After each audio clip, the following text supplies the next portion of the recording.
आज मेरे पास अमुक अव्यवस्था है, कल ऐसा हो सकता है कि तुम भारी से भारी सृष्टि की व्यवस्था करने वाले बन जाओ। क्या चाहिए? निहाल हो जाओगे, निहाल हो जाओगे। कहते अब कृत्य कृत्य भयो, निहाल हो जाओगे। ये सबकी समझ में नहीं आएगा, ये आगे की बातें हैं। हमें तो लगता है कि सबको सत्संग सुनना चाहिए, भगवत प्राप्ति के लिए ही नहीं, समाज में जीने के लिए भी सत्संग की आवश्यकता है।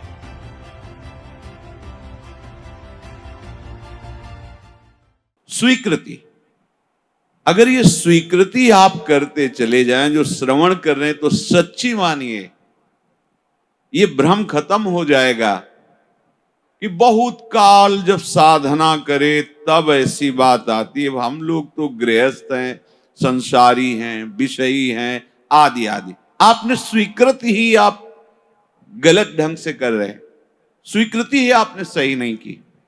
हम गृहस्थ हैं, हम अमुक हैं, हम सब देह भाव की स्वीकृति।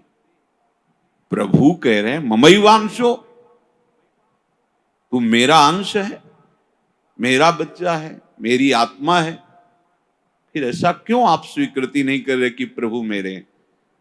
सच्ची मानिए प्रभु ही अपने हैं, सच्ची मानिए प्रभु ही हमें बहुत प्यार करने वाले मित्र मिल गए, नहीं तो कोई नहीं है यहां, केवल भ्रम है। मानो प्रभु की बात को मान लो, निहाल हो जाओगे। वो इसीलिए बोल रहे हैं, इसीलिए बोल रहे हैं कि हम निहाल हो जाए, परमानंद में मगन हो जाए। प्रभु अर्जुन जी को कह रहे हैं सुख दुखे समय कृत्वा लाभा लाभो जया जयो। ये कर्म भूमि है, हमारा यहां जन्म हुआ है। अपने शुभ और अशुभ दोनों कर्मों को मिटा करके वो परम लाभ जो किसी कर्म से नहीं होता वो हम करें। वो कौन सा कर्म है जो हमें परम लाभ देगा? तो कह रहे हैं जय और पराजय में समान भाव रखना ही वो समता रूपी महान धर्म है जो तुम्हें बचा लेगा। बड़े से बड़ा शुभ कर्म भी फांसी ही है, चाहे सोने की जंजीर से फांसी लगाओ और चाहे रस्सी से फांसी लगाओ, मरोगे तो है ही। ऐसे शुभ कर्म भी फांसी ही है, लोक लोकांतर में भटकना होता है, विश्राम नहीं होता। और अशुभ कर्म तो है ही, कहना क्या है उसको। हर शरीरधारी से ये दो प्रकार की क्रियाएं होती ही हैं, कहीं ना कहीं शुभ कर्म होता है, कहीं ना कहीं अशुभ कर्म। कोई ऐसा नहीं है जो इन दोनों कर्मों से युक्त ना हो। बड़े बड़े ज्ञानी जनों के शरीर के द्वारा भी ये दो क्रियाएं हो जाती हैं, पर वो अपने को अलग कर चुके हैं, वो अपने स्वरूप में स्थित हैं, कर्ता भाव रहित हैं, इसलिए न शुभ उनका स्पर्श करता है, न अशुभ स्पर्श करता है। वो जान के कोई क्रिया नहीं कर रहे, संकल्प करके क्रिया नहीं कर रहे, स्वाभाविक हो रही। अब उसमें कुछ भी ऐसी घटना घट जाती है तो उसके वो करता नहीं है। इसलिए कहा गया कि जो आत्मज्ञानी महापुरुष है, अगर उसके द्वारा बड़े से बड़ा शुभ कर्म हो जाए तो कोई उसका पुण्य फल नहीं होता, और बड़े से बड़ा कोई पाप कर्म बन जाए तो उसका कोई अपराध नहीं होता, क्योंकि कर्ता भाव से रहित है। ये सबकी समझ में नहीं आएगा, ये आगे की बातें हैं जहां अहंकार समर्पित हो जाता है। कैसे नहीं उसको अपराध लगेगा? उसके शरीर के द्वारा हो रहा है। तो जैसे हमारे इस प्रदेश में जितने भी प्राणी वास करते हैं, फिर देश में, फिर हमारे विश्व में, तो हम एक प्रदेश से लेते हैं, कितना अशुभ कर्म होता है और कितना शुभ कर्म होता है। क्या आपको दोनों का दंड मिलता है या पुरस्कार मिलता है? या आपको हर्ष होता है या शोक होता है? या सुख होता है या दुख होता है? नहीं होता। क्यों नहीं होता? क्योंकि हमारा संबंध नहीं। हो तो रहा है, शुभ अशुभ कर्म हो रहा है प्रदेश में, देश में, क्योंकि कोई भी शरीरधारी कर्म किए बिना रह नहीं सकता। और जो शास्त्र सम्मत कर्म करते हैं वो भगवत मार्ग के पथिक होते हैं। वो साधारण उनकी गणना नहीं आती शुभ अशुभ में, वो तो भगवत धर्म का पालन करने वाले होते हैं। वो तो महात्मा होते हैं, भक्त जन होते हैं, प्रेमी जन होते हैं। वो त्रिगुणातीत अवस्था की तरफ उनकी गति होती है। पर साधारण प्राणी प्रायः क्रिया किए बिना रह नहीं सकता। क्रिया होती है, और क्रिया जब अहम से होती है तो कहीं ना कहीं लाभ बुद्धि, सुख बुद्धि होती है। इसके कारण वो ये समझ नहीं पाता है कि धर्म है कि अधर्म है, और बढ़ता चला जाता है। कहीं खूब पापाचरण होते हैं, कभी कोई संयोग बन गया तो पुण्याचरण भी होते हैं। लेकिन आपको क्या फर्क पड़ता है? पूरे विश्व में दोनों प्रकार के कर्म हो रहे हैं, आपको क्या फर्क पड़ता है? कुछ नहीं। क्यों? क्योंकि उसका हमारा कोई संबंध ही नहीं है। समझ लीजिए। तो ऐसे ही विश्व का एक ये नमूना है, स्थूल शरीर, सूक्ष्म शरीर और कारण शरीर। जो भगवत तत्व के ज्ञाता महापुरुष जन होते हैं, बिल्कुल जैसे तुम्हारा प्रदेश के शुभ अशुभ कर्म से कोई संबंध ना होने के कारण न हर्ष है, न शोक है, न दंड है, न पुरस्कार है, ऐसे ही इस शरीर के द्वारा हुए शुभ अशुभ कर्म उसे बांध नहीं सकते। जिसने अपने स्वरूप को अलग करके इनसे संबंध त्याग कर दिया है। हमें हर्ष शोक दूसरे की क्रियाओं से इसलिए नहीं होता कि हमारा संबंध नहीं। ठीक ऐसे ही शरीर से जब ज्ञान प्राप्त हो जाता है, बिल्कुल जैसे भगवान ने कहा कि पुराना वस्त्र त्याग कर नए वस्त्र को धारण करते। सांप ने केचुल छोड़ दी, कोई संबंध नहीं। पुराना वस्त्र फेंक दिया, उसे कोई जला दे, कोई कुछ करे, कोई संबंध नहीं। वो उत्तम जगह में रखा जाए या अधम जगह में, कोई संपर्क नहीं रहता। ये देहाभिमान होने के कारण, देह भाव होने के कारण हमें अपने कर्मों का भोग भोगना पड़ता है। अब हमको जो भगवान उपदेश कर रहे हैं कि इस कर्म जाल से कैसे मुक्त होना है, क्योंकि अवश्य में भोक्तव्यम कृतम कर्म शुभाशुभम, भगवत वाणी, भोगना पड़ेगा निश्चित। अब कोई ऐसा उपाय जो हम इन कर्मों के जाल से मुक्त हो सके। भगवान कह रहे हैं कि जो भी आपके द्वारा हो रहा है, पहली बात तो जो कर्म हो रहा है वो प्रमाणित होना चाहिए, गुरुजनों के द्वारा शास्त्र सम्मत। मनमानी आचरणों की यहां चर्चा नहीं। यहां जो है तस्मात् शास्त्रम प्रमाणम ते, आपका कोई भी कार्य बिना प्रमाण वाला नहीं होना चाहिए, मनमानी नहीं होना चाहिए। उसका प्रमाण किसी संत ने कहा है, आचार्य ने कहा है, गुरुदेव ने कहा है, भक्तों ने ऐसा कहा है, ऐसा हमारे बुजुर्गों ने कहा है, यह प्रमाणित होना चाहिए। अब उस कर्म का अनुष्ठान करते समय हमारे हृदय में लाभ की विशेष आकांक्षा होती है, उस कर्म की सफलता की विशेष आकांक्षा होती है। अगर आप प्रभु की इस वाणी को नहीं मानेंगे तो बहुत धोखा हो जाएगा हमसे, बहुत गलती हो जाएगी। जैसे जिसको लगता हो कि ये सुख दुख समय कृत्वा लाभा लाभो जया जयो, ये तो केवल विरक्तों के लिए भगवान कह रहे हैं, ऐसा नहीं। देखो सबको लाभ इसमें है। एक विद्यार्थी है, वो विद्या अध्ययन करता है पास होने के लिए, पूरा प्रयास करता है। किसी कारणों से, खेल में ज्यादा बुद्धि होने से, प्रमाद बुद्धि होने से, या प्रयासरत है उतना मानसिक प्रबलता ना होने से चूक हो गई, उत्तर नहीं दे पाया और परीक्षा में फेल हो गया। अब ये सूत्र उसको पता नहीं है, न घर वालों को पता है। अब उसे बोलते हैं कि इतना रुपया लगाया, इतनी फीस भरी और तू फेल हो गया। मानसिक उसके ऊपर दबाव डालते हैं। वो शास्त्र ज्ञान से रहित, विवेक रहित बालक विचार करता है, घर वाले भी असंतुष्ट हैं और पास भी नहीं हो पाया, अब क्या करे? बोले मर जाना अच्छा है। देखो कई ऐसी घटनाएं सुनने को मिलती, अमुक विद्यार्थी फेल हुआ तो उसने आत्महत्या कर ली। ये क्यों हुआ? ये विवेक ना होने के कारण। ठीक है, इस बार फेल हुए हैं तो अगली बार हम प्रयास करें जहां हमारी कमी रही। अगली बार भी फेल होते हैं तो केवल पढ़ करके विद्या या अध्ययन करके ही जीवन रखना होता है क्या? अगर विद्या नहीं है तो वो जीवन नहीं है। अरे भाई, ऐसा नहीं है।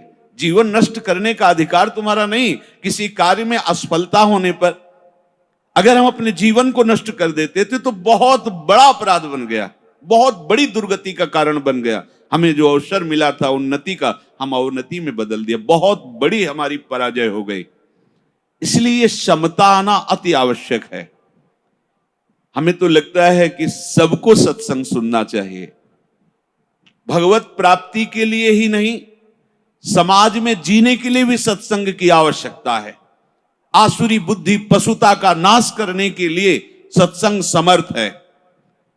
एक किसान है, हजारों रुपए लगा करके मेहनत करके, बहुत बड़ी मेहनत होती किसान की, बहुत मेहनत होती, बहुत बड़ा तपस्वी होता, वो जान नहीं पाता है अज्ञान की धरा में होने के कारण।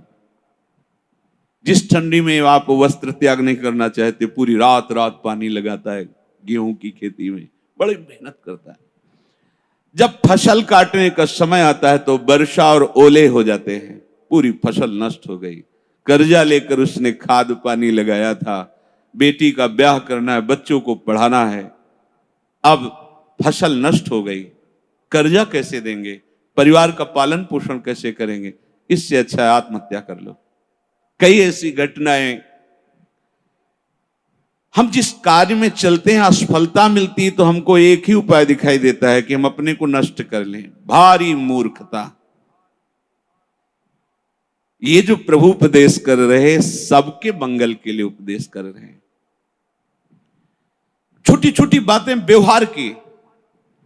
हमारा ब्याह हुआ, हमारी भावना में जो पत्नी थी वैसी नहीं मिली। अब हम जो सफलता चाहते थे इस क्रिया में, उस सफलता ने, अब द्वेष शुरू, विषमता आ गई। कैसे कैसे पापाचरण होने लगते हैं, कैसे कैसे पीछे कितनी ऐसी घटनाएं सुनने को मिल। राक्षसी बुद्धि। ये केवल बैरागियों के लिए, विरक्तों के लिए, संतों के लिए प्रवचन होता है, ऐसी बात नहीं। ये सत्संग ऐसी मति बना देगा कि आप समाज में रहते हुए भी बड़े आनंद पूर्वक सबको आनंद प्रदान करने वाले बन जाएंगे। ये जो जय और पराजय का, लाभ और हानि का, सुख और दुख का हमारे ऊपर प्रभाव पड़ता है, जब तक हम नाम जप करके अपनी बुद्धि को पवित्र करके समता में नहीं लाएंगे, तब तक बात बनने वाली नहीं। जगह जगह आप देखो, जगह जगह जहां कोई हारता है तहां वो निराशा अपने ऊपर ले आता है। हारना जीत का एक संकेत है। ऐसा मत समझो कि हारना पतन का संकेत है, नहीं। जो उत्साह संपन्न है, जो विवेकवान है, वो देखते हैं कि मैं कहां से हारा, कौन सा वो बिंदु है जहां मैंने चूक कर गया। विवेकवान तुरंत उसे संभालते हैं, आगे चलते। फिर हार होती तो फिर हमें आगे बढ़ना है, ना कि हमें शरीर नष्ट कर देना है, ना कि हमें इतना चिंतन बिगाड़ लेना कि डिप्रेशन में पहुंच जाए। हर परिस्थिति हमारे कर्म के अनुसार रची गई है। अब हमको संभालना होगा, उस कर्म के प्रवाह में बहकर हमें नष्ट नहीं होना है। इसीलिए भगवान यहाँ के ततो युद्धाय युज्यस्व। तुम अपने कर्तव्य कर्म करने के लिए कमर कस के खड़े हो, उत्साह संपन्न बनो, तुम्हें बिल्कुल पाप नहीं लगेगा। नैवम पाप मवाप्स्यसि। बस तुम एक काम कर लो, जय पराजय में समान भाव लाओ। जो आपने माना हुआ लाभ है, अगर हमारा पूर्ण नहीं हो रहा है तो हमें निराश नहीं होना। इस बार हमारा व्यापार सफल नहीं हुआ, इस बार अध्ययन हमारा ठीक नहीं हुआ, इस बार कृषि में हमें कमजोरी, अन्न की प्राप्ति नहीं हो पाई, हमारी खेती कमजोर हो गई, कुछ भी, कहीं भी, कैसे भी निराश नहीं होना। रात है तो दिन आएगा, आप धैर्य रखिए, प्रकाश होगा। अंधकार में उबिए नहीं और प्रकाश में फूलिए नहीं। अभिमान मत कीजिए, अंधकार आने वाला है। इसलिए सम, भगवान कह रहे समय कृत्वा, ये बहुत बड़ी विद्या है। अगर कोई कहे निकुंज में जाने के लिए इसकी क्या आवश्यकता है, तो कृपा प्रकरण में पढ़कर देखिए, तीसरे दोहे में, शत्रु मित्र समझानी सम, मान मान अपमान सम, दुख सुख लाभ न हानि, यह जो कृपा, वही प्रभु कह रहे सुख दुखे समय कृत्वा लाभा लाभ हो जया जय। इसको धारण कीजिए। छोटी छोटी सी अनुकूलता में बाधा पड़ने पर हम दुखी हो जाते हैं, हम विक्षिप्त होने लगते हैं, हम बहुत बड़े लाभ का त्याग कर देते। छोटी सी मनोनुकूल वृत्ति के विरोध होने पर, जबकि वो महामंगल विधान है, आपको समझ में नहीं आ रहा, आप इतने असंतुष्ट हो जाते हैं, इतने हार जाते हैं, इतने निराश हो जाते हैं कि परम लाभ का मार्ग ही छोड़ दिया। और ये जरूरी है, जरूरी है। जैसे ये उपदेश जब होते हैं तो प्रश्न भी होते हैं कि कब तक सहें, कब तक सहें? जब तक भगवत प्राप्ति नहीं हो जाती, जब तक भगवत साक्षात्कार नहीं हो जाता, तब तक आप सहो। सहत सहत बाढ़े भगति। इसका परिणाम क्या होगा? हम तो बड़ा दुख सह रहे हैं, अपमान सह रहे हैं, विषमता सह रहे हैं, इसका परिणाम क्या होगा? भगवान कह रहे बिल्कुल निश्चिंत रहो, महाभय से तुम्हारी रक्षा निश्चित यही कर लेगा। समता, किसी के आशीर्वाद की जरूरत नहीं है। ऐसा ते विहिता सांख्ये बुद्धिर्योगे त्विमां शृणु, बुद्ध्या युक्तो यया पार्थ कर्म बंधम प्रहास्यसि संतुष्टायेन केनवा। ये कला सीखनी पड़ेगी, ये कला स्वीकृति करनी पड़ेगी, नहीं आप आगे परमार्थ में नहीं बढ़ पाएंगे। हर तरह से अपने को प्रसन्न रखने की चेष्टा रखो, विवेक के द्वारा, किसी वस्तु व्यक्ति स्थान के द्वारा प्रसन्न करने की नहीं, आंतरिक विवेक के द्वारा, बाह्य कोई साधन नहीं। इसके लिए कैसी भी परिस्थिति हो, यदि आपने प्रभु को स्वीकार किया है तो आप प्रसन्न रह सकते हो, क्योंकि हमारे प्रभु विद्या के समुद्र हैं, ज्ञान के समुद्र हैं, प्रेम के समुद्र हैं, ईश्वर के। क्या चाहिए? बिना पढ़े समस्त विद्या प्रकाशित हो जाती है।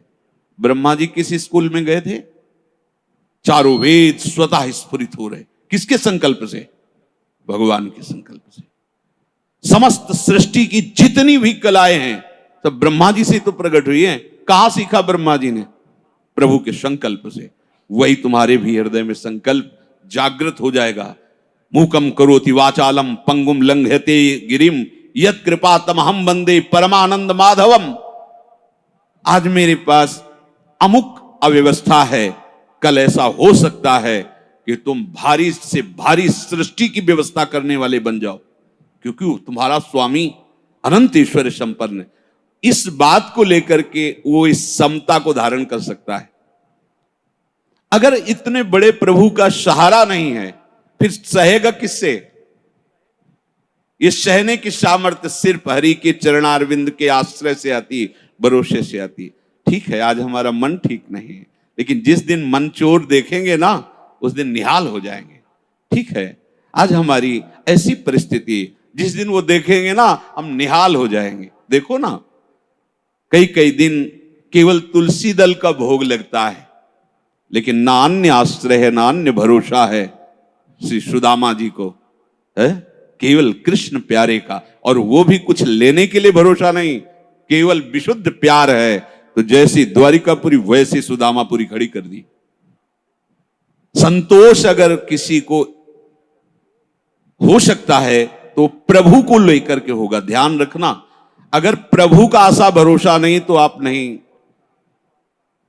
क्या आप पास होते चले गए और भगवत भरोसा नहीं है?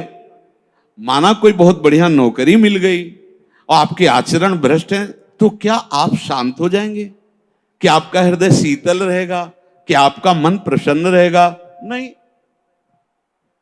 नाना प्रकार की भोग सामग्रियां और सम्राट पद, दुनिया का ऐश्वर्य मिल जाए, पर हरि चरणों से संबंध नहीं है तो विश्राम नहीं मिल सकता।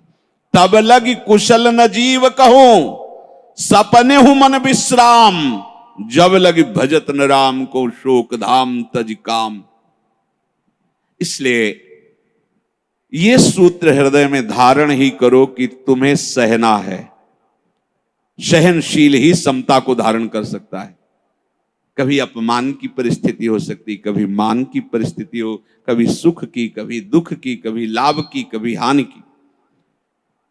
अगर हमारे हृदय में भगवद आश्रय और नाम जब चल रहा है तो बड़ी से बड़ी हानि में भी आपको शोक नहीं होगा, दुख नहीं होगा। बात समझ लीजिए। अपने को पता है कि मेरे प्रभु के चरणों को महालक्ष्मी सहलाती रहती है।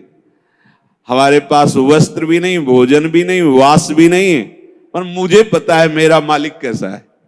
अपार ऐश्वर्य का स्वामी है।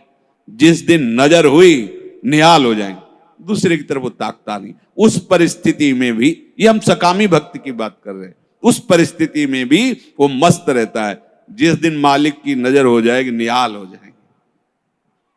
अगर प्रभु का भरोसा नहीं है तो ये कोई भी बात धारण नहीं होगी, क्योंकि संसार के प्रवाह में तुम बहते चले जाओगे। टिकने के लिए तो कुछ होना चाहिए ना।